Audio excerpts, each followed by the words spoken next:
Hello everyone. Today we're going to step into a moment that, on the surface, looked like nothing more than a silly joke. But for me, it was the kind of moment that can change how you see the people closest to you forever.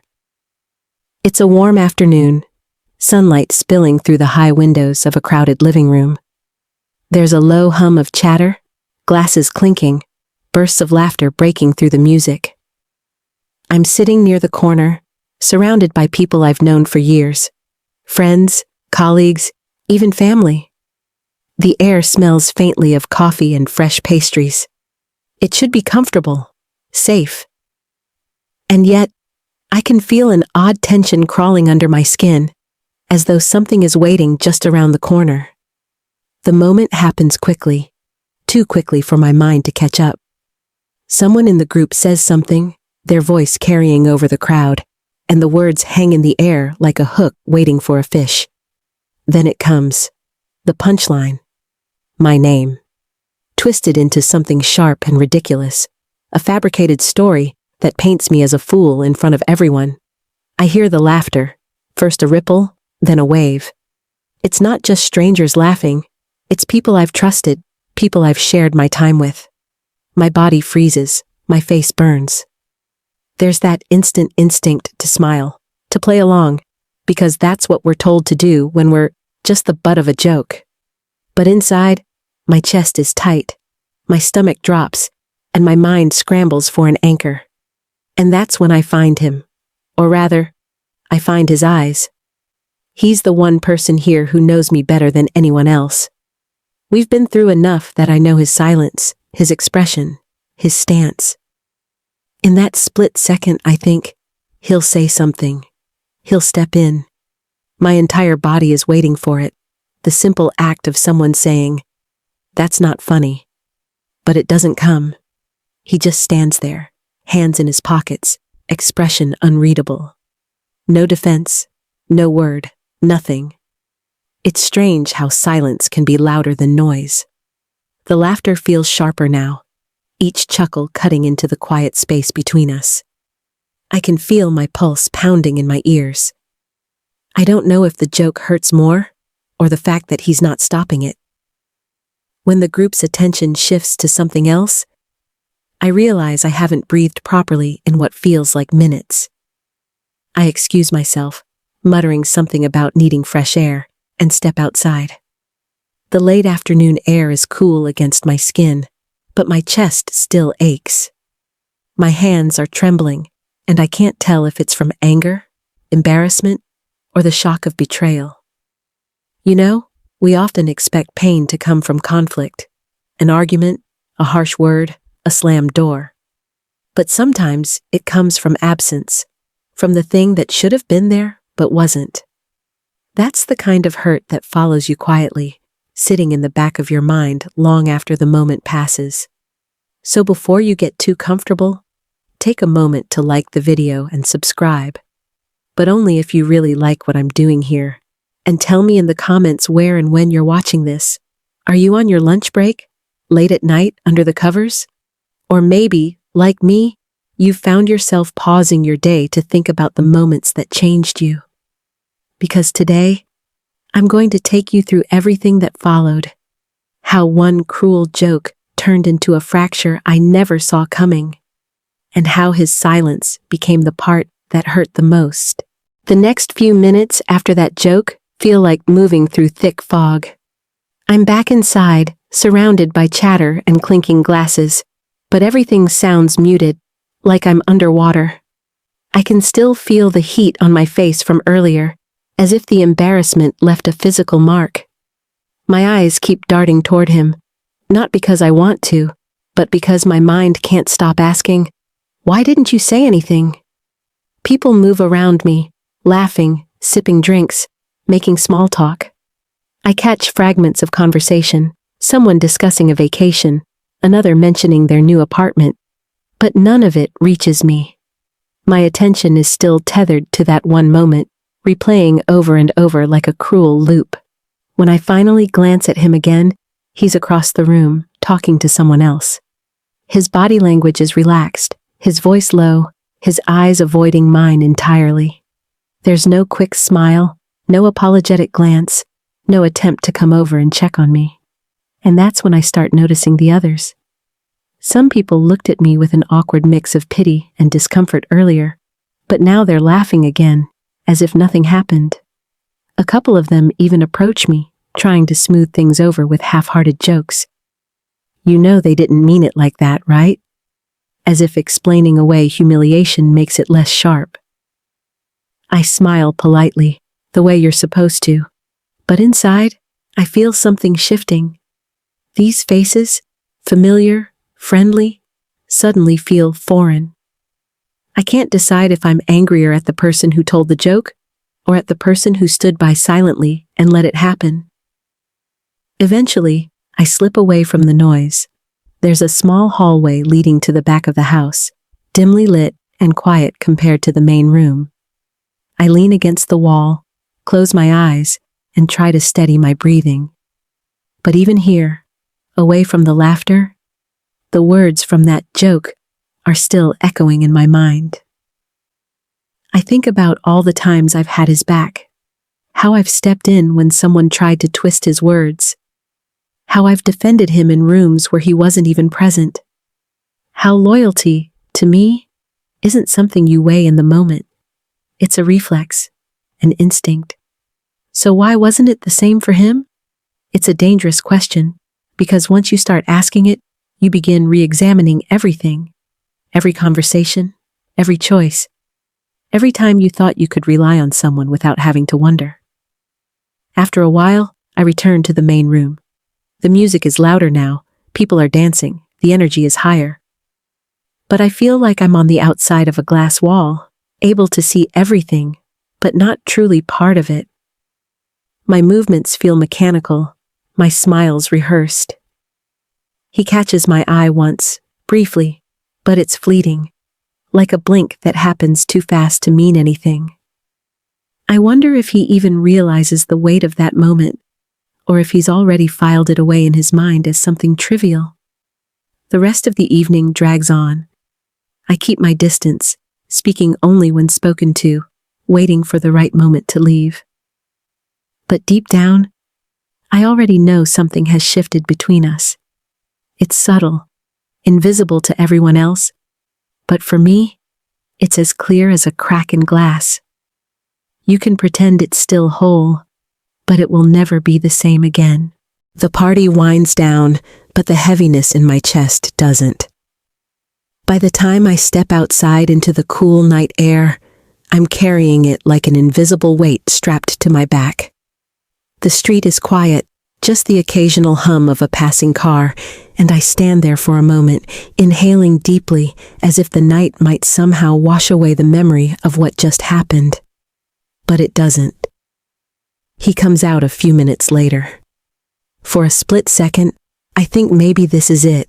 Maybe he'll finally say something. An apology. A simple, "Hey, that wasn't right." Anything. But instead, he walks past me to his car without a word, unlocking it with that casual beep, sliding in and driving away. I'm left standing on the sidewalk, stunned. No good night, no glance back, nothing. There's a peculiar kind of pain that comes when someone you trust chooses absence over presence.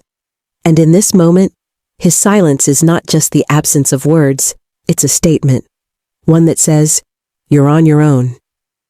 The walk home feels longer than usual. My phone buzzes a couple of times with messages from people who were at the party. They're short, awkward. Don't take it too seriously. You know how they are.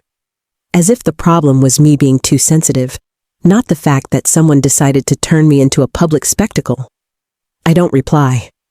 That night, I lie awake in bed, staring at the ceiling. My mind replays the scene again and again, but it's not the joke that sticks, it's his face. Or rather, the lack of anything on it. No flinch, no frown, no move to intervene. In the days that follow, we don't speak. I see him online, posting photos, leaving comments on other people's updates. But there's nothing directed at me. Not a text, not a call. It's as if the incident didn't exist in his world. I keep wondering, if the roles were reversed, would I have stayed silent? The answer comes instantly and without hesitation. No.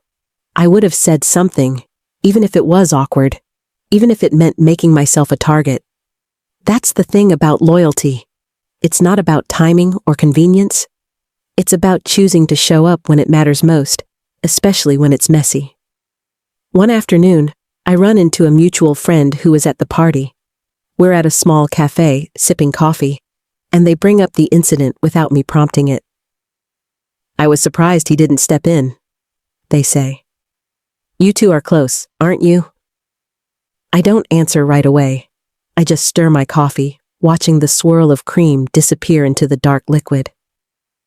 "We were," I finally say, and that's when I realize something fundamental between us shifted that night. It's not just about the joke anymore. It's about the silence. Silence that spoke louder than any words could have. Silence that told me exactly where I stood in his life. And I'm not sure I like the answer. The days after the party feel like walking through a world that looks the same, but isn't. The streets I've walked 100 times feel colder, the air heavier. It's not because of the weather. It's because everywhere I go, the memory of that night follows me like a shadow I can't shake. When I run errands, I catch myself scanning faces in the crowd, wondering if they were there, if they heard the joke, if they're still laughing about it somewhere. It's irrational maybe, but humiliation has a way of making you hyper-aware of how the world might be seeing you. One afternoon, I find myself at a small bookstore I like.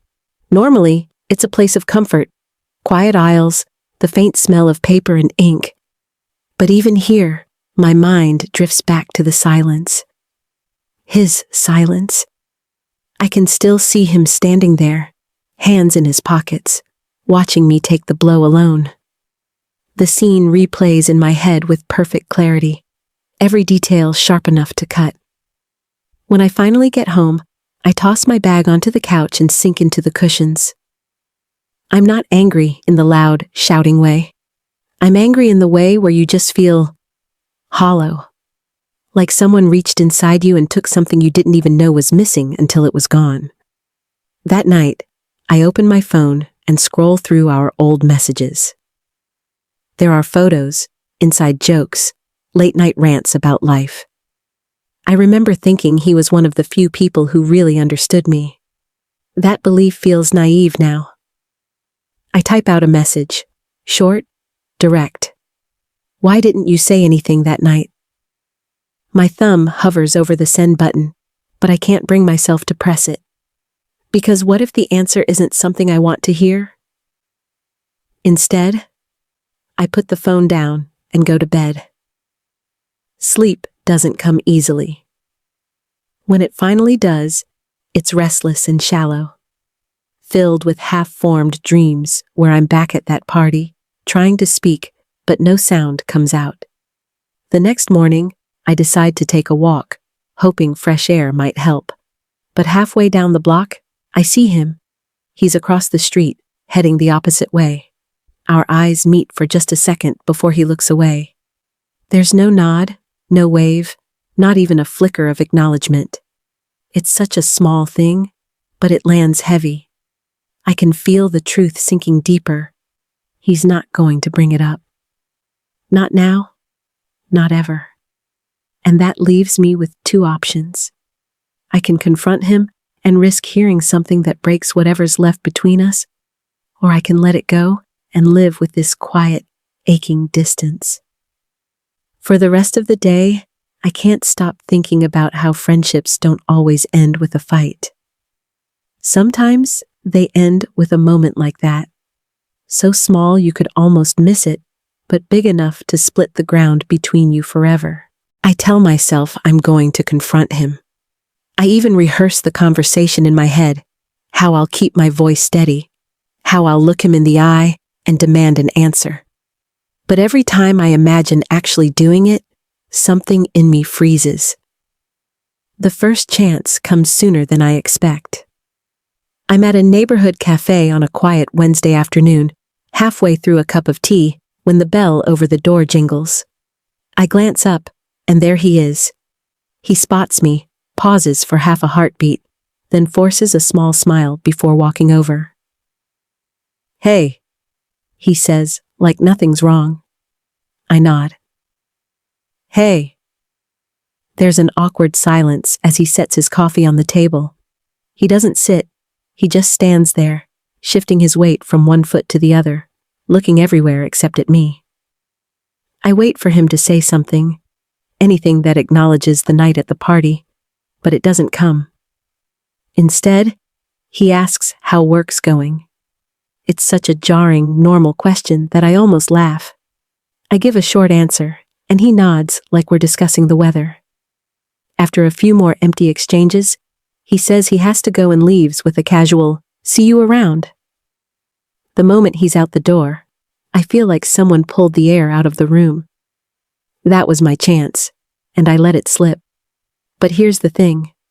Sometimes, not having the conversation is its own kind of answer. His avoidance speaks louder than any words could. It tells me he's either unwilling to face what happened, or he doesn't think it's important enough to address.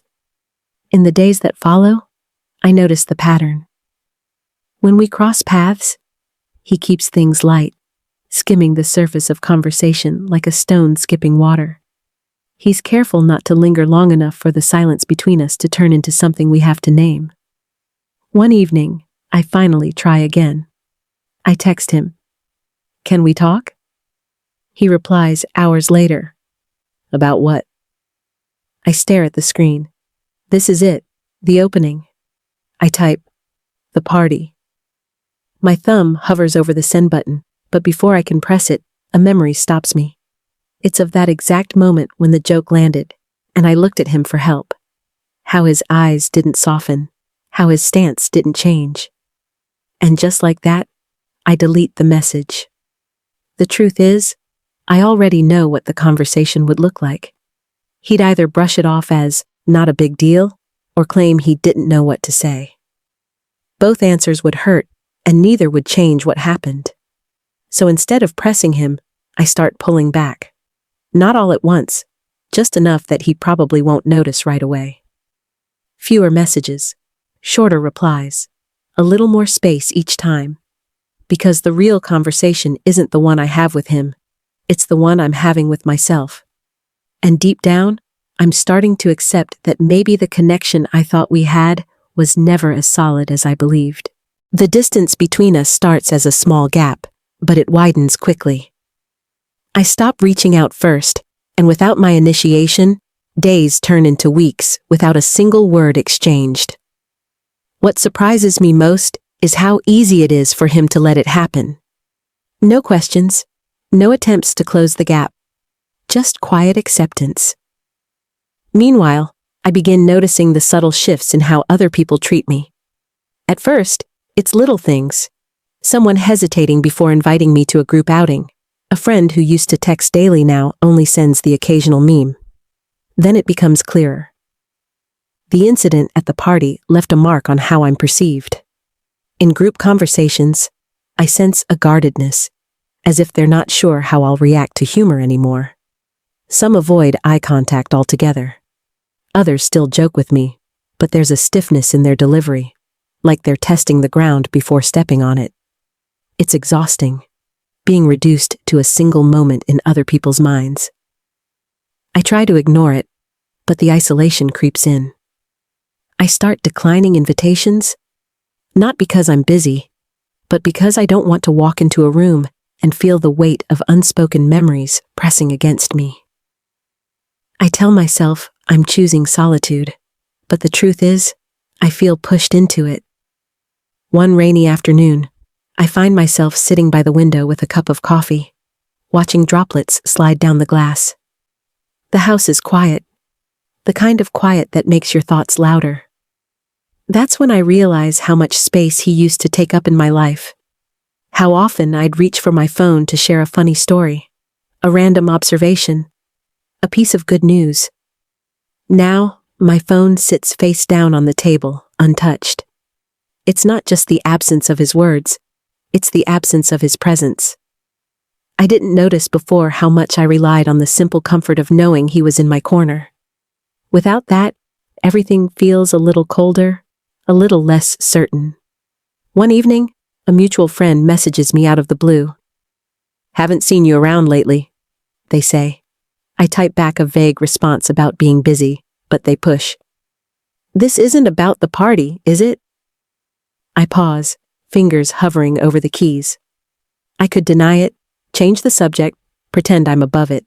But instead, I type, "It's not just about the party. It's about everything that came after." They leave me on read, and that silence, too, tells me something. By now, the loneliness feels less like a passing cloud and more like a permanent season. It's not that I don't want to move forward.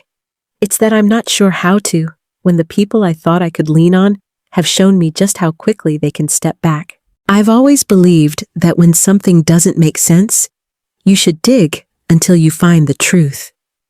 But in this case, I hesitate. Part of me fears what I might uncover. Because if I learn that he knew about the joke beforehand, it will change everything I thought I understood about him. Still, the questions keep circling in my mind, refusing to be ignored. So I start small. I reach out to a couple of people who were at the party, under the guise of casual conversation. At first, they stick to safe topics, but when I bring up that night, the energy shifts. One friend lets out a slow sigh before saying, "Look, it wasn't exactly off the cuff." They glance around, even though we're on a private call, and lower their voice. Some of them had been talking about doing something to lighten the mood. Your name came up. I feel my stomach tighten. "And he?" I ask, the words sticking to my tongue. "They didn't say he started it," they answer carefully. "But he was there when they were laughing about it earlier. He didn't tell them to stop." The words hit harder than I expect. So he knew. He knew before it happened, and still, he did nothing. That changes the silence from inaction to choice, and that's a much sharper wound. Over the next few days, I gather more pieces. Someone mentions overhearing him say, "She can take a joke," before the party started. Another says they thought I was in on it because he didn't seem concerned at all. Each detail feels like a nail sealing a box I never wanted to open. It's strange. Sometimes, knowing the truth doesn't bring closure. It just opens a deeper kind of ache. I wanted answers, but what I got was confirmation that the betrayal wasn't a momentary lapse. It was deliberate indifference. I sit with that knowledge for a while. The image I had of him, someone I could trust without question, starts to dissolve, like a photo left too long in the sun. It's not replaced by anger right away. It's replaced by something heavier, resignation. One night, unable to sleep, I scroll through our old photos together. There we are at concerts, on road trips, laughing over meals. Each smile feels like a version of me that didn't know what was coming. I wonder if those moments meant less to him than they did to me, or if this callousness is something new. In the morning, I catch a glimpse of myself in the mirror and realize I've been carrying myself differently. Shoulders hunched, eyes a little duller. This whole thing has been eating away at me quietly, and I've let it. If I'm going to get through this, I need to decide what matters more. Holding on to the person I thought he was, or accepting the person he's shown himself to be. And I think I already know the answer. A week later, I get my first real glimpse into his side of the story, though not in the way I expect. I'm at a small bar with a few mutual friends, trying to blend into the background, when I overhear his voice from across the room. He's sitting at a table near the back, leaning in towards someone I don't recognize. His tone is low, but there's a thread of frustration in it. "I didn't think it would be such a big deal," he says. "If I stepped in, It would have just made things more awkward. The words land in my chest like a punch. I stop breathing for a moment, straining to hear more. She's sensitive, he adds after a pause. If I said something, she would have thought I was making a bigger scene out of it. I have to grip the edge of my chair to keep from walking over there right then. My mind is split between disbelief and a bitter sort of clarity. So this is it. This is how he explains it, by painting me as someone too fragile to handle the truth, and himself as the one making the mature choice by doing nothing. I don't hear the rest of the conversation because my ears are ringing with a mix of anger and hurt. Sensitive. That's the word people use when they want to dismiss your pain without actually addressing it. The rest of the night, I keep to myself. I nod when people talk to me, smile when it's expected, but inside, I'm cataloging every time he said something like this in the past, wondering if this is a pattern I've ignored. Later, when I'm home, I replay his tone in my head. It wasn't defensive. It wasn't regretful. It was matter of fact, as if he'd reasoned it out in his mind and genuinely believed he'd made the better choice. That stings almost more than if he'd admitted he'd been careless. Part of me wants to call him out right away, to tell him I heard everything. But another part of me is tired. Tired of being the only one who feels the weight of what happened. Tired of trying to extract accountability from someone who doesn't see a reason to give it. Instead, I write it all down in my journal. Every word I remember him saying. There's something about putting it on paper that makes it feel real, unchangeable. No matter what he says later, I'll know what I heard. And in that quiet space, pen in hand, I realize something important. I've been waiting for him to see the damage he caused, but maybe he never will. Maybe, in his mind, the silence wasn't betrayal. It was strategy. The problem is, I don't need someone who treats my dignity like a chess piece. I need someone who steps in because they care, not because it's convenient. And I'm starting to see, with painful clarity, that he's not that person. It happens at an event neither of us can avoid. A mutual friend's birthday dinner at a crowded, dimly lit restaurant. Long tables are pushed together, candles flicker in small glass holders, and the hum of conversation blends with the faint clink of silverware. I arrive early, thinking I can position myself far enough away to avoid a direct conversation. But the seating fills quickly, and somehow, we end up at opposite ends of the same table. There's no escape, no quiet corner to disappear into. Throughout the evening, I catch glimpses of him in my peripheral vision. He's laughing with the people near him, gesturing animatedly with his hands, completely at ease. I wonder if he even feels the tension, or if it's just me sitting here, every muscle tight with unspoken words. Halfway through the meal, someone cracks a joke, not about me, not even close, but the sound of the laughter around the table is like a spark to dry kindling.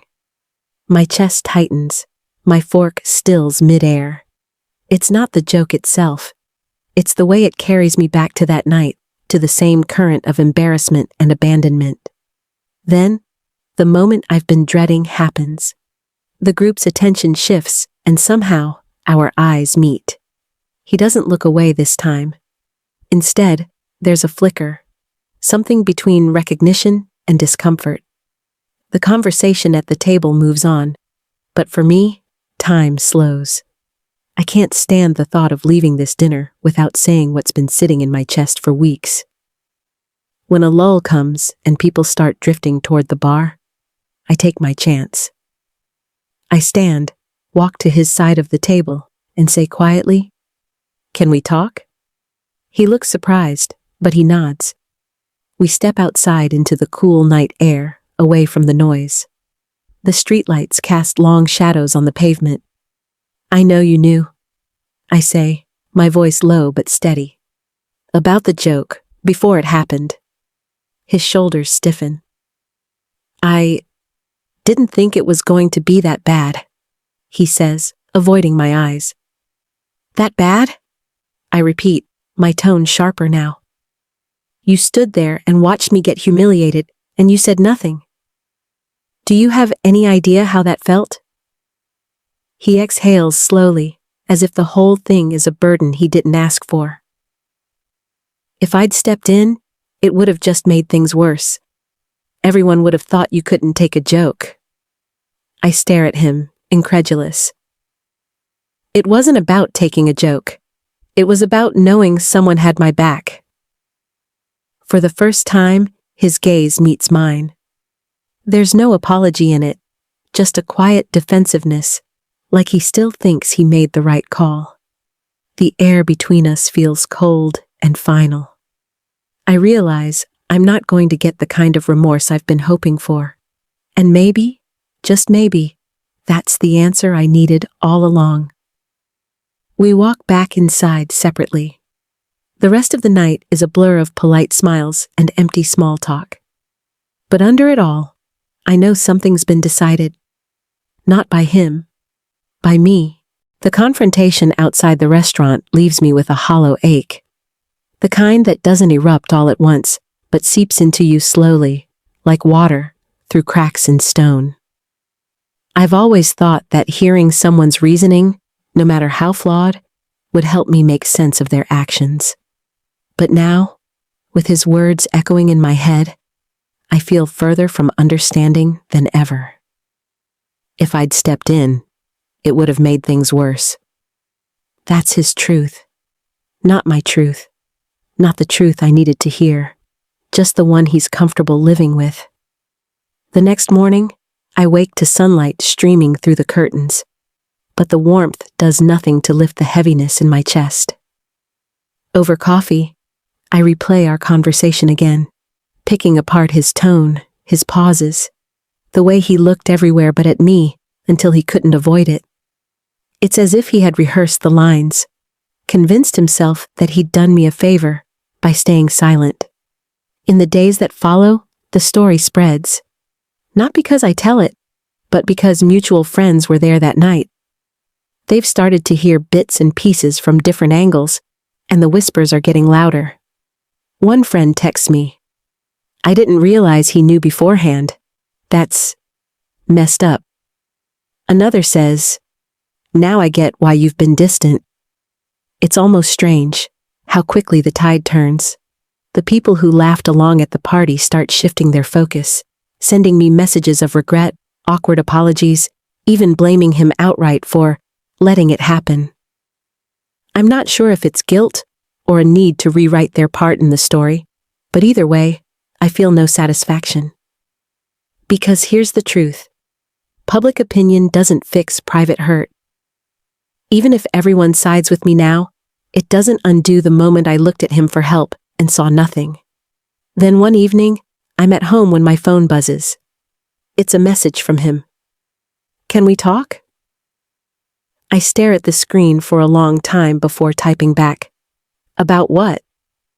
His reply comes quickly. "I think we should clear the air." A part of me wants to ignore it entirely.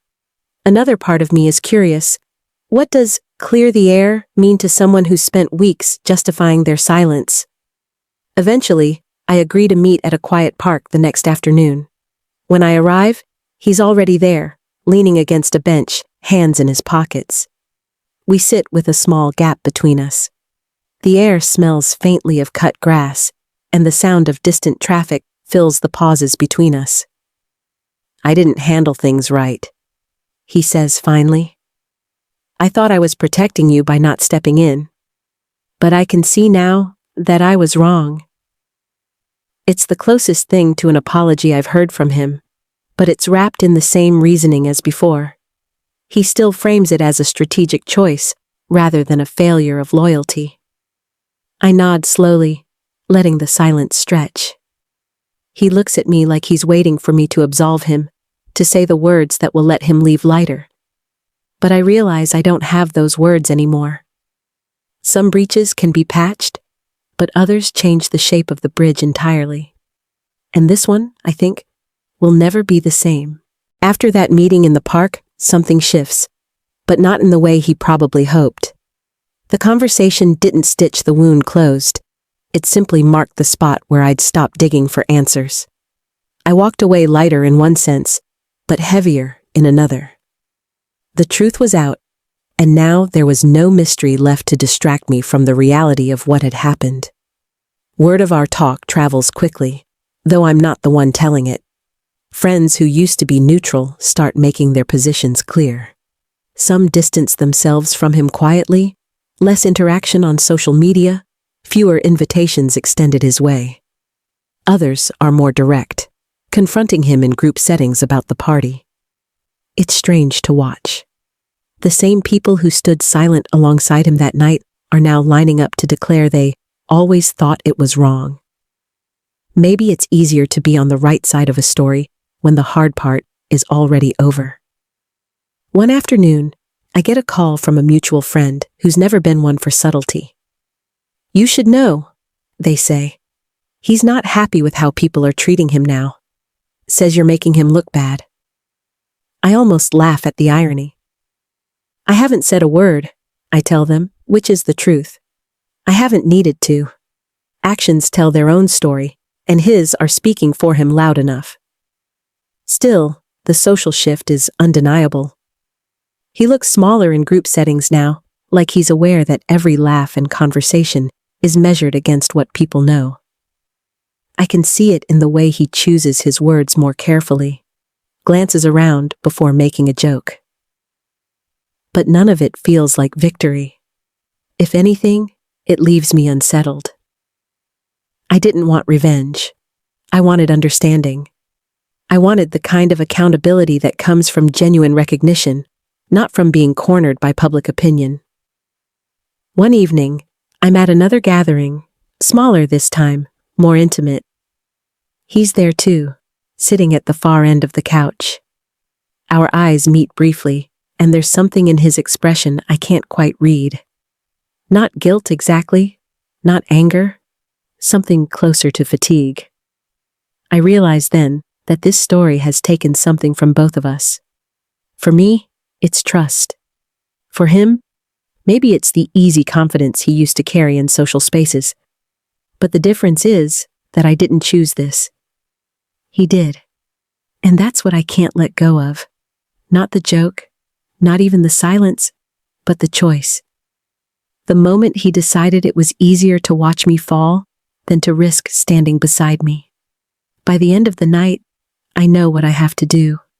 Not to punish him, not to rally anyone to my side, but to finally step out from under the shadow of this one defining moment. Because if I don't, it will keep shaping me into someone I don't want to be. The decision to move forward doesn't come with a rush of relief. It's quieter than that, like realizing one morning that the pain you've been carrying feels just a little lighter, and you're not sure exactly when it started to fade. I begin by reclaiming parts of my life that have been gathering dust. I say yes to invitations again, not the big, crowded events where the air is thick with unspoken tension, but smaller moments. Coffee with a friend who's always made me feel seen. A Sunday morning market where strangers smile without knowing my story. Walks in the park where the only conversation is with my own thoughts. It's in these moments that I start to remember who I was before the party. Not defined by a joke, not shaped by someone else's silence. Just me. I also start meeting new people, through work, through hobbies I'd neglected. They don't know about that night. They don't carry the weight of it in their eyes when they look at me. And that's freeing in a way I hadn't realized I needed. With them, I get to exist without a shadow. One evening, while I'm tidying up my apartment, I find a small box tucked away in the back of a closet. Inside are mementos from the years of our friendship. Photos, ticket stubs, little notes we used to exchange. I sit on the floor with the box in front of me, fingers tracing the edges of old memories. For a moment, I'm tempted to keep it all, to hold on to the proof that there was good before the bad. But then I think about how those memories feel now, how they've been rewritten by the knowledge of what came after. They don't warm me anymore. They sting. So I make a choice. I keep one photo, the one that reminds me of a time when I felt truly understood. Not because I want to preserve him, but because I want to remember that I am capable of deep connection. The rest, I let go. When mutual friends bring him up now, I don't flinch. I don't change the subject or rush to explain. I just listen, nod, and move on. He's no longer the axis my thoughts spin around. One night, I catch myself laughing, really laughing, over something silly with a new friend. The kind of laugh that bubbles up without warning, full and unrestrained. And in that moment, I realize how much I'd missed feeling light. I'm not healed completely. Trust doesn't grow back overnight. But I'm not standing in the same place anymore, staring at the same wound. I'm walking forward, step by step, into something that feels like my life again. It's late autumn when he reaches out again. The message is short. I owe you a real apology. I stare at it for a while, debating whether to even respond. Months have passed since the party, and by now, I've built a life that doesn't orbit around his presence or his absence. Still, curiosity tugs at me. I reply with a single word. When? We agree to meet at a small cafe we used to frequent, the kind with warm lighting and the faint smell of cinnamon in the air. I arrive early, taking a seat by the window. Outside, the wind scatters leaves across the sidewalk, a quiet reminder of how quickly seasons change. When he walks in, I can tell right away that something is different. His posture is less assured, his eyes softer. He sits across from me, and for a moment, we just sit there, the weight of the past filling the space between us. I should have stood up for you, he says finally, voice low. Not just at the party, but before. I knew they were planning something, and I didn't stop it. I told myself it was harmless, but the truth is, I didn't want to deal with the fallout. That was selfish. It's the most direct admission I've heard from him. There's no attempt to frame it as strategy, no excuse about protecting me from embarrassment. Just the truth, plain and heavy. I can't undo it, he continues. But I want you to know I see it differently now, and I'm sorry.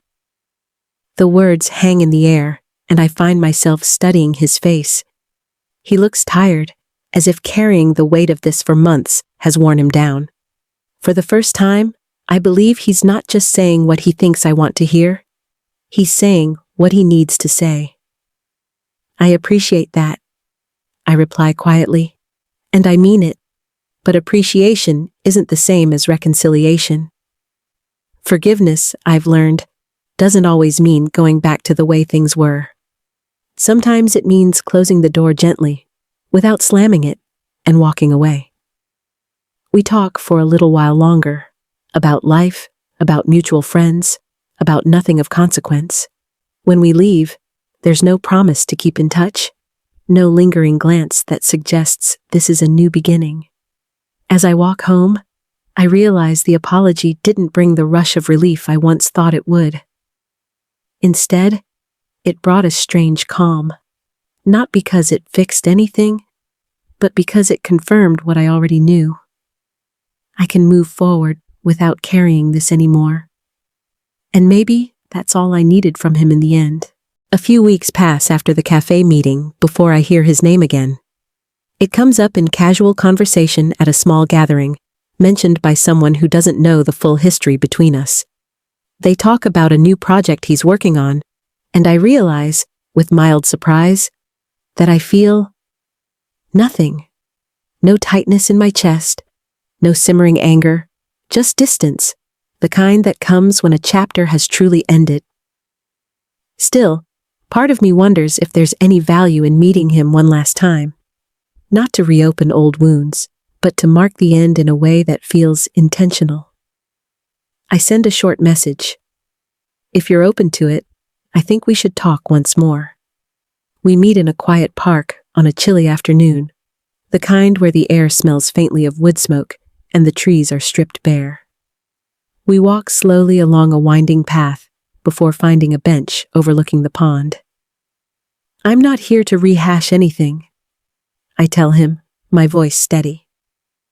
I just think it's important to leave this with clarity. He nods, eyes fixed on the water. I get that, and I want you to know. I respect whatever you decide. There's a pause before I speak again. What happened changed how I see you. Not in a way that's full of hate, but in a way that makes it impossible to go back to what we had. You were someone I trusted without question. And now, I know you're not that person for me anymore. His shoulders slump slightly, but he doesn't argue. I wish I'd been braver, he says quietly. I wish so too, I reply. We sit in silence for a while, watching a small ripple move across the pond's surface. It's strange. There's sadness here, but also a lightness, like setting something down after carrying it too long. Eventually, I stand, and so does he. Take care of yourself, I say. You too, he answers. We part ways without looking back, and as I walk toward the park's exit, I realize that I don't need anything more from him. The conversation wasn't about fixing the past. It was about acknowledging it, then letting it stay where it belongs. I know we won't be in each other's lives from here on out, but that doesn't make the years we shared meaningless. It just means they've taken their place in my history, not my present. And for the first time since that night, the air around me feels entirely my own. The weeks after that final meeting feel different. Not in a loud, celebratory way, but in the quiet, steady way a wound starts to knit itself closed. There's no sharp pang when I hear his name now. No urge to explain the story to someone new. The edges have softened. I slow down my days, letting the moments stretch. Morning coffee becomes a small ritual again. The sound of the kettle, the warm steam curling up into the air, the first sip that seems to wake up more than just my body. I walk through the park without scanning for familiar faces. I browse bookstores without the weight of a shadow at my back. Sometimes, memories of the party still flicker through my mind, but they no longer burn. They drift in like old photographs, grainy, muted, and far enough away that I can hold them without flinching. I've learned something in all of this. Letting go isn't a single act. It's a series of tiny choices. Choosing not to replay the worst moments. Choosing to fill your days with things that remind you of your own strength. Choosing not to define yourself by the silences of others. Every so often, I catch myself wondering what I would do if I saw him again. And the answer is simple now. I'd nod, maybe smile, and keep walking. Not out of bitterness, but because the part of my life where his voice mattered has already ended. One evening, I sit by the window as the sun sets, the sky fading from gold to deep blue. The city hums quietly in the distance, and I feel an unexpected peace. I whisper a small goodbye, not to him, but to the version of myself who stayed too long in the shadow of someone else's silence. And just like that, the chapter closes. Thank you for reading the whole story. Hope you will support my next products.